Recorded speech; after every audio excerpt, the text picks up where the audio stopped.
G'day guys, this is Captain Noob here today with the 2-shot Lucky Western Revolver.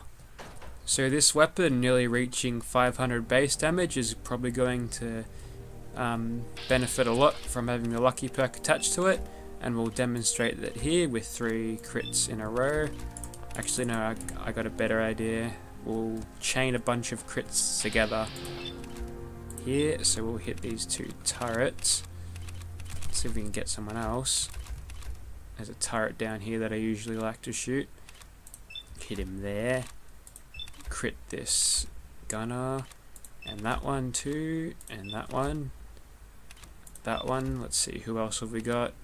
We'll go... Can we go one more? No, we're out of action points. So, we'll let the 2 shots hit them first normally, because they're 95%. We'll crit the 3rd turret. Now we'll bust a crit here, so we'll shoot this one, that kills that one, and now every shot from now on will be a critical hit because of gun fu. One legendary gunner goes down, lieutenant goes down now. Sometimes it's fun to let the game play itself. There goes the 3rd gunner, quick reload, and ooh, didn't quite get that one, or that one. It's a shame. Oh well, should get him now.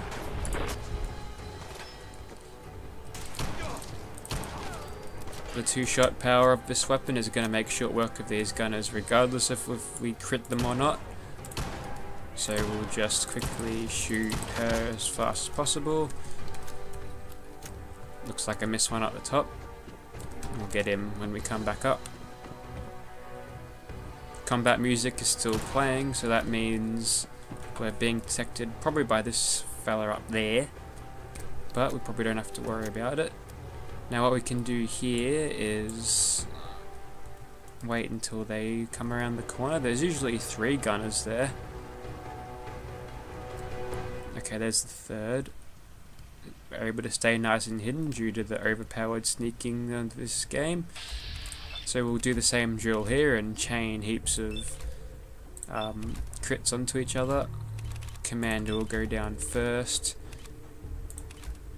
We'll try and target the ones at the back first, just in case we get someone walking in front, so we can do a collat on.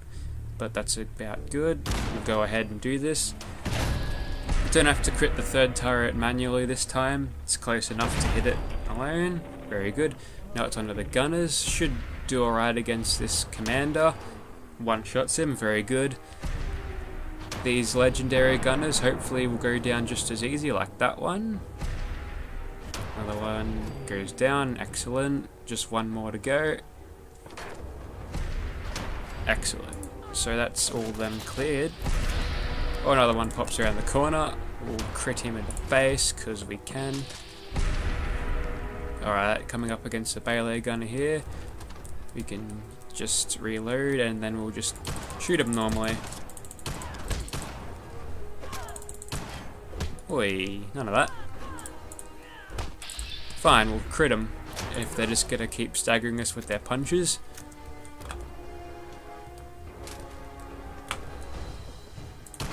Who are you hiding from, my good man? Ooh, if I could aim. There we go.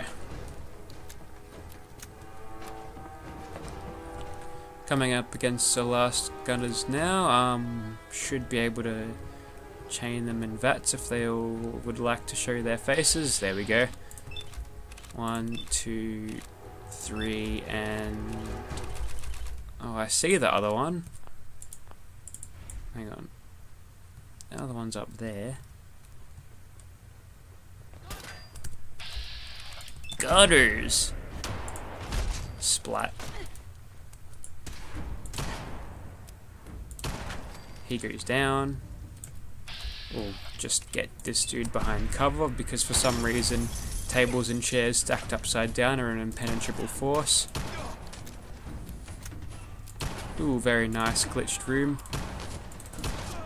Should really get some plumbers or carpenters to fix that. Alright, so there goes Gunner's Plaza, went down very easily. We're able to get heaps of stacks of criticals going with the Gun Fu perk, but we won't get that against the monsters, so let's just see how we go with against them. Oh yeah, and before that we got to kill this dude too. Where are ya? There we go. Alrighty, so here's Swan once again, and it's time to kill him. We'll do so just by hitting him in VATS as much as possible, making the best use of critical hits as we can. Would have been beneficial to us to go into this fight with 5 crits in the bag, but through the luck perks out there, I'm sure we'll get back our crits very fast indeed, so it shouldn't be much of a problem. I've already taken a decent chunk out of his health alone in this stage here. Looks like he's got a ghoul on him, and hopefully it'll distract him for a second, or he'll detect us and start throwing rocks. Okay, he's coming in for his anchor drop now. We'll use this time to quickly shoot him in the head.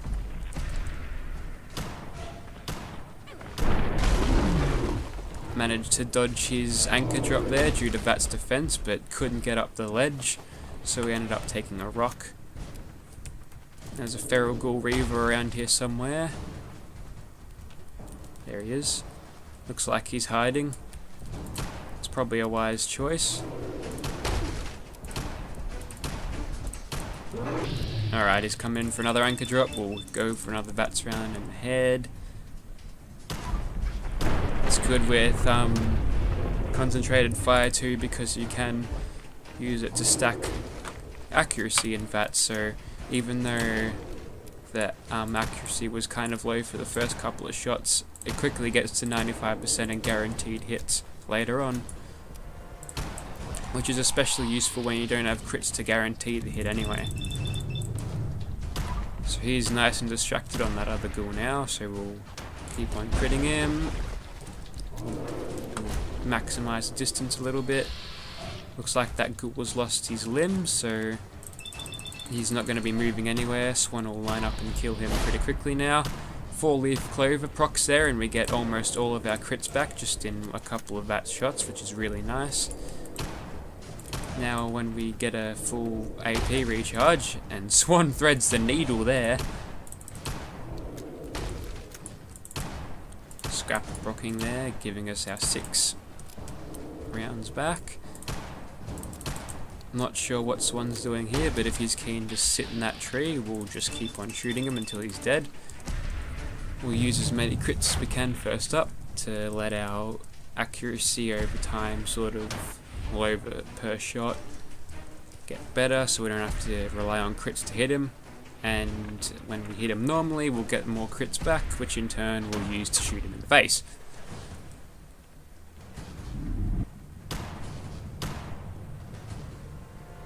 Some people don't like over-the-top VATS gameplay. I guess it's a little more boring to watch because the game is sort of playing itself in a way. But I don't mind it too bad. Swan, have you given up? I think he's got himself stuck into some sort of tree and can't even move. So we're just gonna put him out of his misery as quickly as possible. Just a few more shots should do it. Okay, now he's willing to fight. There we go. Looks like he's out of the woods now. But we've got a full AP bar and we're going to kill him, hopefully on this VATS run. Got the cam in and he goes down. He glitchily falls to the ground, and watch the physics go. So obviously without the Furious effect and rapid fire, the weapons sort of do struggle against bosses like Swan, but you can see there that the damage of the weapon mixed with the lucky effect and VATS really made it pull through, so pretty good so far. Alrighty, so the last monster we'll kill today is this Mirelurk over here that's currently behind the ridge. The game plan here is to just stay away from him and crit him as much as possible, making the best use of whatever stealth attacks and sneak attack criticals we can get. So hopefully staying in a further away proximity to him, or a far proximity to him, will allow us to keep hidden and do more damage. Although I do believe we're out of range because this weapon isn't hitting as hard as it was before. Okay, now we're in range, looks like. We'll use up the remainder of our action points, popping crits as we get them. Every 3 shots we'll get a crit.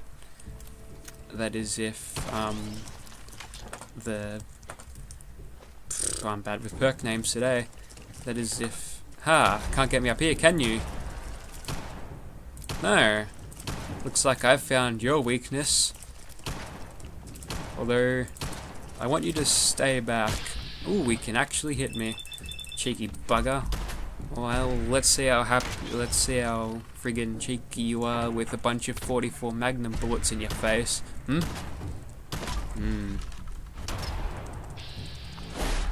Although I think I'm kind of making him angry at this point. Alright, we'll quickly turn around and run. Hopefully hopping that fence will help us get away. We'll let our action points regen. Mirelurks like to telegraph their attacks like that, so they'll come up for a big swing, so it gives you enough time to react to pop into VATS quickly. Although I didn't have enough time to target his face, so we're not getting as much damage as we possibly could. We'll take out that little one. Probably should have saved him for Grim Reaper's sprint. But we're looking okay. We'll jump up onto this plane part again and hopefully we can avoid him. We'll play ring around the plane part maybe. Guess what? I've got all my action points back. Mr. Mirelurk, it's time for you to eat some more. Don't worry, doctors recommend a balanced diet of hot lead. Mind you, that was Dr. Sun, and between you and me, I don't think he's a real doctor. Roadblocks can stop a Mirelurk. Come back here, come on. Alright, so one more hit from this dude will probably kill us, so I really have to make sure that a single VATS round would finish him off. I do believe we can now that he's in range. Down he goes. Nice and all cinematic like. Thank you, VATS. So that was more than a handful for this weapon. Again, it's just the lack of really rapid fire and furious that really can let you down when you're facing against these giant monsters. But if you don't like to have these overpowered beasts in your game, then that won't ever be a problem for you. This weapon works fine when regular mobbing, and yeah, if that's the way you like to play the game, then this is a really good weapon that I highly recommend. Thanks for watching.